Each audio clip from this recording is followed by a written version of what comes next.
எல்லாருக்கும் வணக்கங்க. எல்லாரும் சூப்பராக இருப்பீங்கன்னு நினைக்கிறேன்.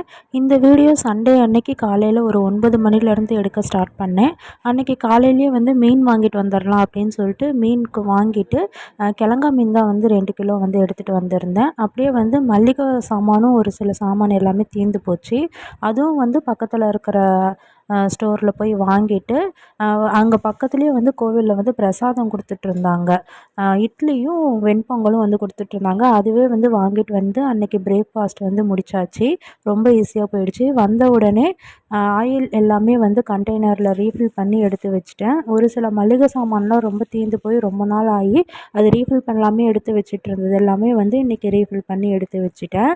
அதுக்கப்புறம் பாத்திரம் வந்து இருந்தது, அதுவும் வந்து கழுவி வச்சுட்டு காஃபி வந்து போட்டு குடிச்சிட்டு பாப்பா வந்து காலையில் அவுள் சுண்டல் வந்து அவளுக்கு வாங்கிட்டு வந்துட்டோம். அவள் வந்து அதை சாப்பிட்டுட்டு இருந்தா. அதுக்குள்ளே நான் வந்து மீன் எல்லாமே நல்லா க்ளீன் பண்ணிவிட்டு மசாலாவை வந்து அந்த கடையிலே வந்து வாங்கிட்டு வந்திருந்தேன். மீன் கடையிலே வந்து அந்த மசாலா ரொம்ப நல்லாயிருக்கும்.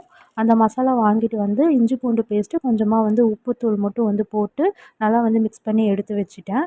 மீன் குழம்புக்கு வந்து ஒரு கடாயில் கொஞ்சமாக வந்து எண்ணெய் சேர்த்துட்டு கடுகு, சீரகம், வெந்தயம், காஞ்ச மிளகா, கருவேப்பிலை எல்லாமே வந்து சேர்த்துட்டு கொஞ்சமாக வந்து பெருங்காயத்தூள், வெங்காயம் கொஞ்சமாக சேர்த்து நல்லா வந்து வதக்கிட்டு இதுக்கு வந்து ஒரு மசாலா வந்து அரைச்சி ஊற்றுவேன். அந்த மசாலா என்னென்னன்றது டிஸ்கிரிப்ஷனில் கொடுக்குறேன், செக் பண்ணி பாருங்கள்.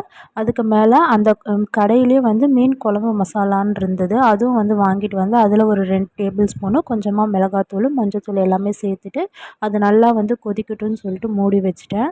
இந்த சைடு வந்து சாதமும் வந்து வெந்துட்டுருக்குது. அதுக்கப்புறம் அந்த குழம்பு நல்லா வந்து கொதித்து அந்த எண்ணெயெல்லாம் பிரிஞ்சு வந்ததுக்கப்புறமா ஒரு லெமன் சைஸ் அளவு வந்து புளி வந்து ஊற வச்சுருந்தேன். அதுவும் வந்து நல்லா வடித்து சேர்த்துட்டு உப்பு தேவையான அளவு சேர்த்துட்டு கொஞ்சமாக வந்து கொத்தமல்லி தூவி அதுவும் நல்லா கொதிக்கட்டும்னு சொல்லிட்டு விட்டுட்டேன். இந்த சைடு வந்து ஒரு பக்கம் ரசமும் வந்து ரெடி ஆயிடுச்சு. 3 அடுப்புலேயுமே வந்து ஒவ்வொன்றும் வந்து கரெக்டாக இருக்குது. ரசம் எடுத்து கரெக்டாக வந்து காஞ்சதும் அதை எடுத்து வேறு ஒரு பாத்திரத்தில் மாற்றி வச்சுட்டு சாப்பாடும் அதுக்குள்ளே வந்து நல்லா வெந்து வந்துருச்சு. அதையும் வந்து வடித்து எடுத்து வச்சுட்டேன். அதுக்கப்புறம் குழம்பு வந்து நல்லா கொதிச்சிட்டு இருந்தது. உப்பு வந்து இந்த ஸ்டேஜில் வந்து செக் பண்ணி பார்த்துட்டு கொஞ்சம் கம்மியாக இருந்தது மாதிரி இருந்தது. அதனால் உப்பு ஆட் பண்ணிவிட்டு அதுவும் வந்து நல்லா மிக்ஸ் பண்ணி ஒரு 2 நிமிஷம் மட்டும் நல்லா வந்து கொதிக்க விட்டுக்கிட்டேன். சாப்பாடு வடித்ததுக்கப்புறம் குழம்பு வந்து நல்லா திக்காகி நல்லா வந்து அந்த எண்ணெயெல்லாம் பிரிஞ்சு வந்திருந்தது. இப்போ வந்து அடுப்பை ஆஃப் பண்ணிவிட்டு நான் வந்து மீன் வந்து அதில் சேர்த்துட்டு நல்லா வந்து மூடி வச்சுக்கிட்டேன்.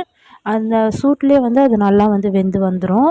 அதுக்கப்புறம் மீன் வந்து தோசை தவாவில் போட்டு சுட்டு எடுக்க வந்து ஸ்டார்ட் பண்ணிட்டேன். அம்மா வந்து இங்கே வர சொல்லிவிட்டு இங்கே சாப்பிட்டுட்டு போக சொல்லிவிட்டு அம்மா வந்ததுக்கப்புறம் 2 பேரும் சேர்ந்து சாப்பிட்டோம். பாப்பா வந்து